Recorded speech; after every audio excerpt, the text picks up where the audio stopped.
Yeah, over 60% of the American people think they're personally better off than they were before. But they think the economy is worse off overall. They think the country's worse off. But the thing that I think is, because I'm wrestling with that same question, Mr. President, I know you are too. Why are people still feeling an unease about an economy that clearly has macroeconomic indicators improving? It's just beginning to sink in, but I think that it's hard to tell someone about the hundreds of thousands of jobs that are created with the CHIPS and Science Act when they haven't seen it yet.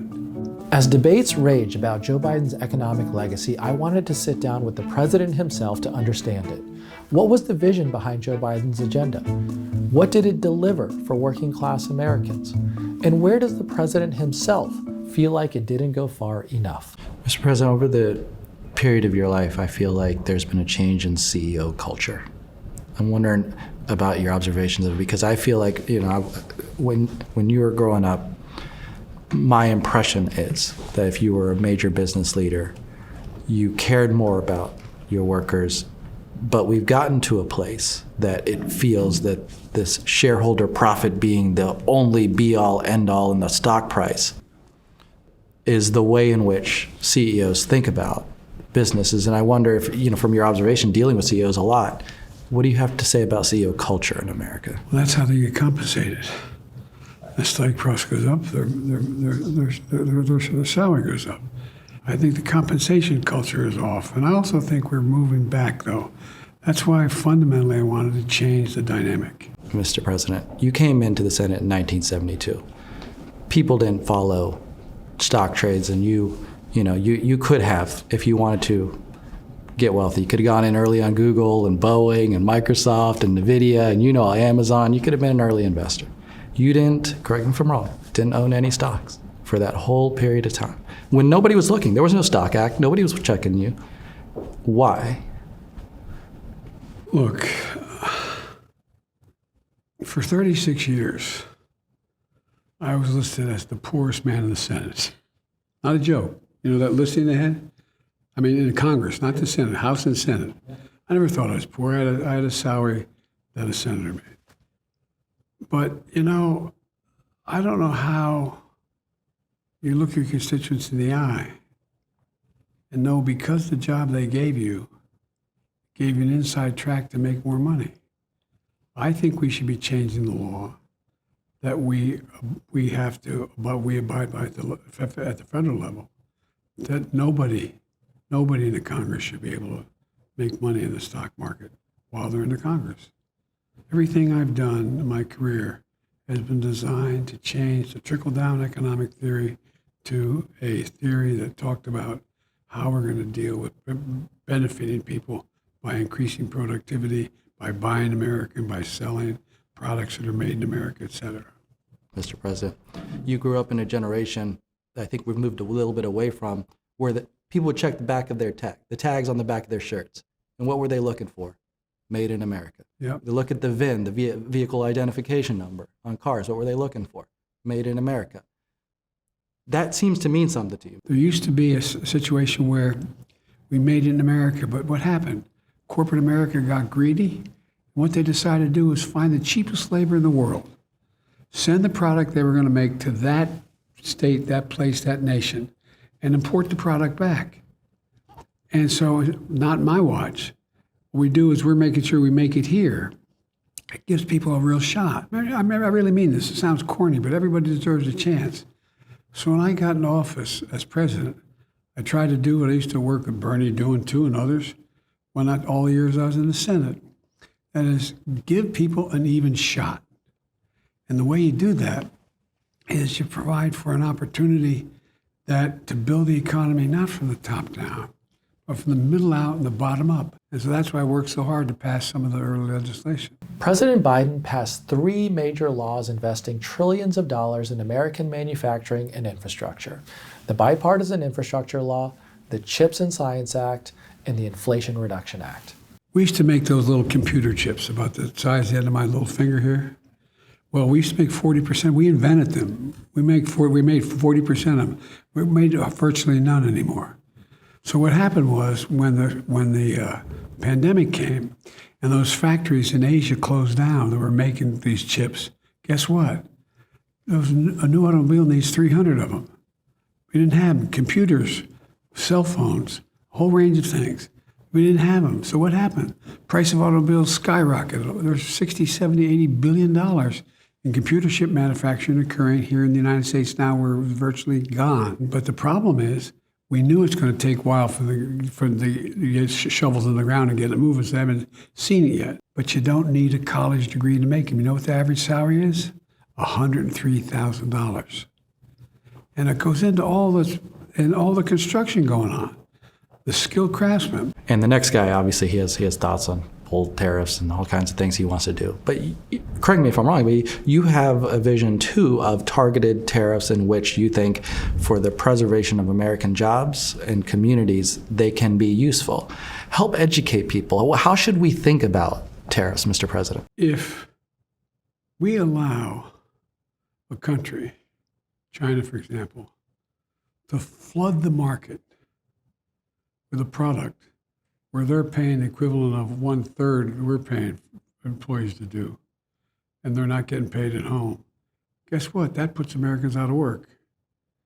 That's different than saying every product we import from a country, we're going to add a tariff to, because that just increases Americans' cost. And so what we want to do is we want to change the behavior of countries. So I had what they call a come to the Lord meeting, a little other phrase, with Xi Jinping. He said, why are you so tough on us? I said, real simple. You say you can't invest in China, a business, unless a Chinese entity owns 51% of the business. How's that fair trade? So we're going to do the same thing with you. And wait. There's certain things that relate to fair trade where you break the international rules of competition in ways that are just unfair. It should be dealt with. Conversely, if you say no matter what you import to the United States, there's going to be a tariff on it, who pays the tariff? The middle class. I asked the president about his other efforts to bring down costs for the middle class and whether they ultimately went far enough.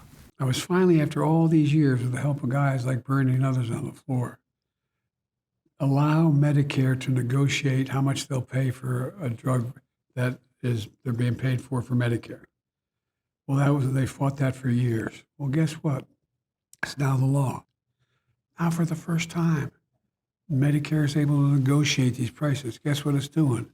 Saving the taxpayer $160 billion. So instead of paying $400 for that medicine, they're paying $35.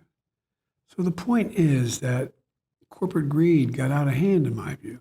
One thing that we haven't been able to change yet, and it's starting to change, is that you go to a grocery store, a dozen eggs, a gallon of milk, a pound of bacon, still costs more than it did before the pandemic. That's a lot of money for people. It's taken time to change that. So there's reason for frustration, but there's gigantic change been made. But the thing that I think is, because I'm wrestling with that same question, Mr. President, I know you are too. Why are people still feeling an unease about an economy that clearly has macroeconomic indicators improving? And at least from my impression, the math is getting harder for some middle-class families to make it. That if you look at affording college right now, it takes up a higher percentage of middle-class income. The big picture stuff, the owning a car, child care, some of the biggest items in people's lives when they think about generational wealth and having their next kids grow up. I think the math just shows it's harder now. It is. That's why I forgave billions of dollars in student loans. Billions. It's good for America. It helps America when they can then go buy the home. I pushed very hard, as others have. Didn't get it done for a child care tax credit. That increases economic growth. A woman can go to work knowing her child's going to be okay, knowing things are going to work, increasing productivity across the board. And it's just beginning to sink in. But I think that it's hard to tell someone about the hundreds of thousands of jobs that are created with the CHIPS and Science Act when they haven't seen it yet. You put tough cops on the beat to investigate and go after things like big oil collusion, fight the Kroger-Albertsons merger, which, by the way, a judge, agreed with your FTC today on, the junk fees and the late fees. My impression is people didn't know that your administration was going after corporate greed in certain ways, and yet you made these decisions to put people in charge as regulatory watchdogs. Why? National Labor Relations Board is supposed to accommodate labor. They're putting people on the boards that are against unions. Ridiculous. We changed that. We changed that, but it takes time for it to sink in. It takes time for it to take root. And one last thing. The fact is that there are a lot of junk fees out there. You bounce a check, pay $35, I change that, it's $5. For someone making $100,000 with 3 kids, $35 is a lot of money. You want to take your kid on a plane ride with you. You have all these hidden fees. You have hidden fees and overdrafts for your credit card, hidden fee. And we want to get rid of all that because it saves people hundreds of dollars. What is your reaction to the fact that you see a lot of the billionaires coming in? I mean, you didn't have any billionaires, right? And here we got, I think, somewhere up to 14, 15 billionaires running the United States government. We have 1,000 billionaires in America. You know what their average tax they pay? Average federal tax? 8.2%. 8.2%. If you're working on a diner, you're paying a hell of a lot higher federal tax than that. So look, I just think that Americans are beginning to catch on to what's going on. And I think that's why you're going to see a lot of what we've been able to get done. I don't think you're going to see the Republicans get rid of it. They're going to figure out the public's not going to like them getting rid of it. For example, last time this guy was president, he created the largest deficit than any president in modern history, number one. And number two, he and Herbert Hoover, the only two people ever came in with more jobs than they went out with. They lost more jobs. I mean, the system isn't working, but we're going to see what happens. See how he responds. This was something I heard repeatedly over the course of our conversation. Biden is frustrated that a lot of the foundation he has laid for reindustrializing America and bringing jobs back hasn't fully happened yet, which means that it's now in Trump's hands to decide. Do I want to repeal these investments, or do I want to go to ribbon cuttings and try to take credit for them? So I think we're going to have a comeuppance now. We have a real contrast to be made. What I did in 4 years, what's going to happen in the next 4 years? They're going to create more jobs like I did or fewer jobs? The inflation going to go up or is it going to go down? Are we going to keep the unemployment rate as low as it is, or is the unemployment going to go up? Are we going to find ourselves with a higher deficit or a lower deficit? Are we going to have to cut so badly in order to get what they want done in terms of tax cuts for the super wealthy that we lose Medicare? So we have drastically cut Medicare, Social Security, and other programs that people count on. Well, we're about to have our comeuppance. We're going to find pretty soon. Thanks for what you're doing, Mr. President. Appreciate your time. Thank you. I hope this was useful. I hope I answered your question.